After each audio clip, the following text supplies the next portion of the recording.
Have you ever heard of the term Sangat ka asar? Yeah, that is what this book is about. This book is a typical example of Sangat ka asar. That means the influence of our friends on us. Except that it is how a negative influence can ruin a person's life is all this book about. So this book is written by Oscar Wilde, I think in 1890s, and the relevance of this book to this day is something that always, astonishes me when I think about it. Everything about this book is relevant to this day. If you are looking for a classic to get into, classic literature, please try to read The Picture of Dorian Gray. Coming to the outline of Picture, this book starts with a story of, three guys. There is a man who's a painter. There's a painter's muse and the other guy who's a painter's friend. So the painter's muse is a young, good-looking, untainted, beautiful-looking boy called as the Dorian Gray. He is the protagonist of our book, and there is a painter's friend called as Mr. Henry, who is not so good-natured. You could call him a walking red flag. That's what I call him. But he's a good philosopher. So this book is all about how this morally grey but good philosopher, under the disguise of teaching worldly things, manipulates and influences this naive boy named Dorian into doing things which are morally, not right or sinful things, and how he makes, or how Henry gets to influence Dorian into doing things that are not, that is basically not his character, and how he manipulates Dorian to get obsessed with his youth and beauty is all this book about.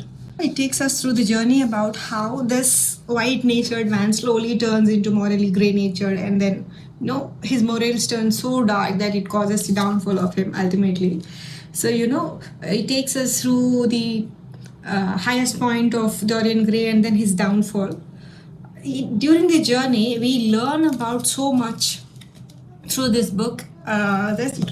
So Oscar Wilde talks about everything in this book. He talks about workplace politics, he talks about youth, he talks about beauty, he talks about how corruption happens, and how when you get obsessed with youth and beauty, you get to your character becomes so immoral, is all this book about. It lets us know how not to be obsessed with youth and beauty, because they are gonna be, everybody is going to get old and everybody is going to have their youth pass at some certain point of time, and that is the nature. So once you try to go against the nature, what happens is what this book is all about. Coming to the readability, it's a very easy read. I think you can finish it in 2 or 3 days if you are into reading. If you're not into reading also, it's a very easy book to read.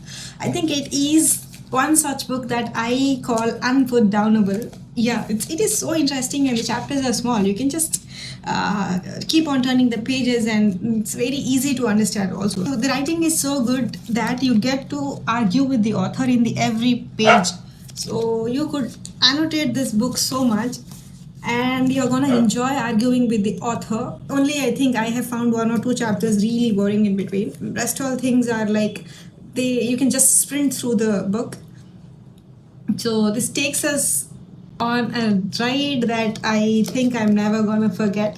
So if you're looking to get into classics, or if you're looking to start classics or something very beginner friendly, I think you can always start with The Picture of Dorian Gray. And don't think just because it's a beginner friendly that it could be an easy, a very light read. No, it is lighter read in the perspective of reading or readability, but it is definitely not a light read on what you get in return once you finish this book. I don't know, you can see the excitement on my face when I talk about this book.